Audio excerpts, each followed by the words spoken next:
Você já precisou escolher entre um autotransformador e um transformador isolador na instalação do seu sistema fotovoltaico? Qual critério você utilizou? Qual deles você escolheu? Se você não sabe muito bem qual a diferença entre eles e quais são os pontos que você deve considerar na hora de escolher um ou outro, assiste esse vídeo aqui até o final. Já deixa aí também o seu like, confere se está inscrito e ativa as notificações. Vamos falar de energia solar?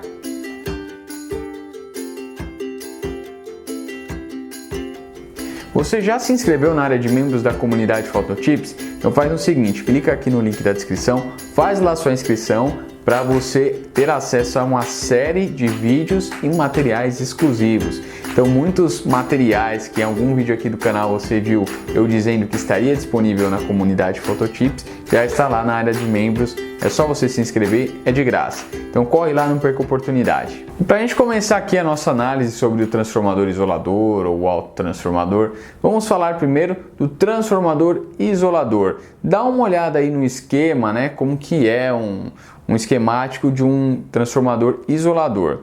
Então, como você pode ver aí, né, nós temos um enrolamento primário, nós temos um enrolamento secundário, né, e nós vamos ter aí um entreferro e etc, né?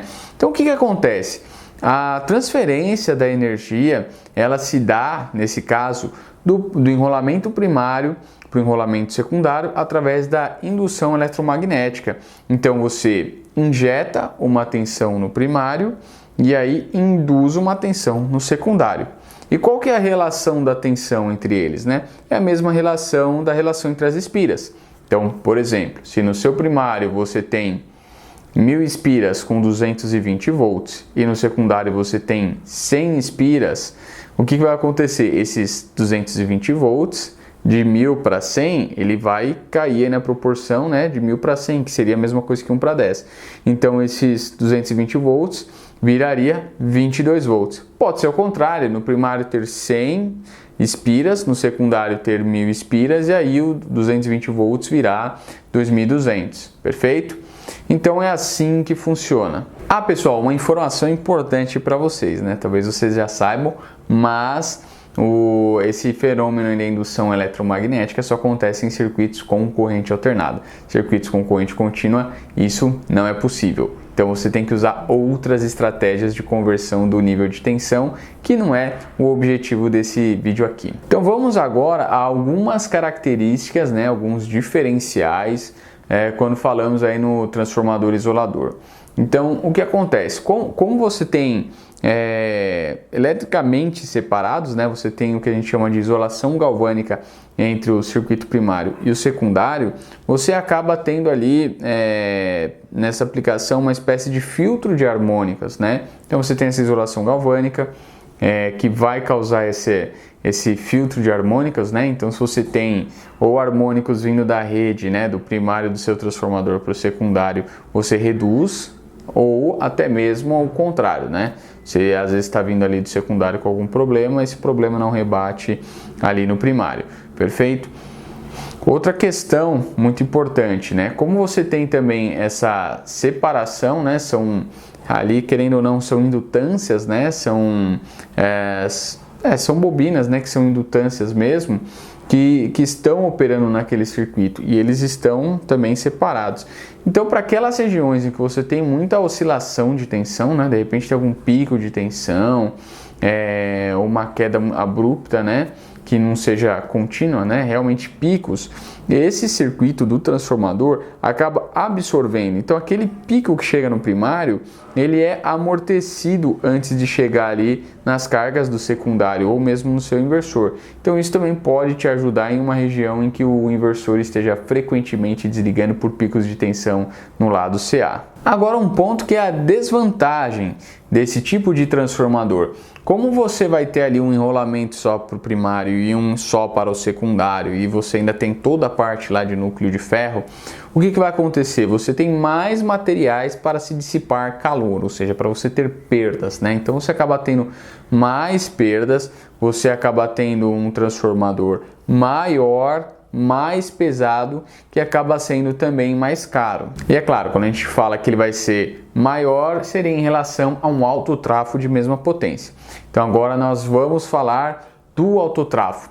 Então dá uma olhada aí como que é a ligação dos autotransformadores. Agora, na verdade, você está pegando para o secundário, para o seu circuito secundário, apenas um tap, né? Ou uma seção ali do seu enrolamento total. Então, se você alimenta uma bobina ali com 1000 espiras, né, que tem 1000 espiras, e ali no meio, né, na espira 500, você puxa o circuito, né, da primeira até a 500, ou seja, você pegou metade de toda aquela bobina. Isso significa que no seu circuito secundário você vai estar pegando a metade da tensão que você tem no seu circuito. Agora, o que a gente pode falar aí mais sobre a gente já falou sobre o funcionamento e agora algumas características do autotransformador. Então, como ele não tem essa separação, né, o circuito do primário e do secundário passam, na verdade, pelo mesmo caminho ali, né, pelas mesmas espiras, você acaba tendo ali você perde aquela característica da isolação galvânica que você tinha no transformador isolador e também você acaba perdendo um pouco daquelas funções de filtrar as harmônicas, tá?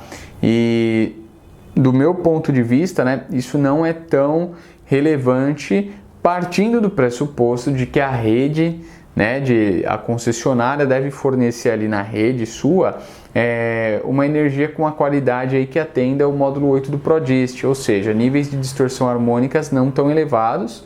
E a mesma forma o seu transformador, né? Se ele for homologado pelo Inmetro ali, certificado pelo Inmetro, a priori ele não deveria injetar tantos harmônicos. Então, por esse critério, eu acho que a gente pode sim sempre usar um autotransformador, olhando só por esse critério, ok? Agora, as vantagens dele ter tudo ali em um enrolamento só. Você acaba tendo menos material, com isso você vai ter menos perdas, você vai ter um custo menor e você vai ter também um transformador menor, né? Então, com isso você ocupa menos espaço e somando tudo isso que eu falei, né, o preço também do produto vai ficar mais barato.